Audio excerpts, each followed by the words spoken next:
Andromaque, je pense à vous. Ce petit fleuve, pauvre et triste miroir, où jadis resplendit l'immense majesté de vos douleurs de veuve, ce Simoïs menteur qui par vos pleurs grandit, a fécondé soudain ma mémoire fertile comme je traversais le nouveau carrousel. Le vieux Paris n'est plus. La forme d'une ville change plus vite, hélas, que le cœur d'un mortel.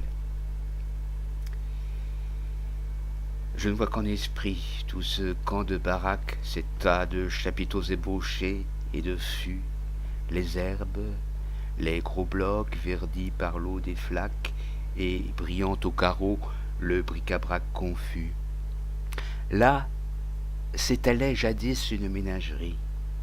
Là, je vis, un matin, à l'heure où sous les cieux froids éclairs le travail s'éveille, où la voirie pousse un sombre ouragan dans l'air silencieux, un cygne qui s'était évadé de sa cage, et de ses pieds palmés frottant le pavé sec, sur le sol raboteux traînait son blanc plumage. Près d'un ruisseau sans eau, la bête, ouvrant le bec, baignait nerveusement ses ailes dans la poudre, et disait, le cœur plein de son beau lac natal, « Oh, quand donc pleuvras-tu, quand tonneras-tu, foudre ?» Je vois ce malheureux, mythe étrange et fatal, vers le ciel quelquefois, comme l'homme d'Ovide, vers le ciel, ironique et cruellement bleu, sur son cou convulsif, tendant sa tête avide, comme s'il adressait des reproches à Dieu.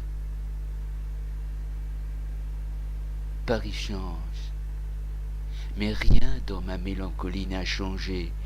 Palais neuf, échafaudage, blocs, vieux faubourgs, tout pour moi devient allégorie, et mes chers souvenirs sont plus lourds que des rocs. Aussi, devant ce Louvre, une image m'opprime. Je pense à mon grand cygne avec ses gestes fous, comme les exilés ridicules et sublimes, et rongés d'un désir sans trêve.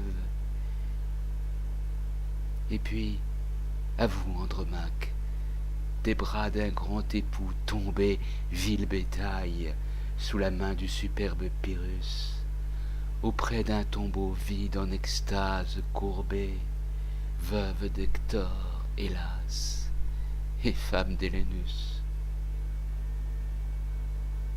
Je pense à la négresse, amaigrie et phthisique, piétinant dans la boue et cherchant, l'œil hagard, les cocotiers absents de la superbe Afrique, derrière la muraille immense du brouillard, à quiconque a perdu ce qui ne se retrouve jamais, jamais, à ceux qui s'abreuvent de pleurs et têtent la douleur comme une bonne louve, aux maigres orphelins séchant comme les fleurs. Ainsi, dans la forêt où mon esprit s'exile, un vieux souvenir sonne à plein souffle du corps. Je pense aux matelots oubliés sur une île, aux captifs, aux vaincus, à bien d'autres encore.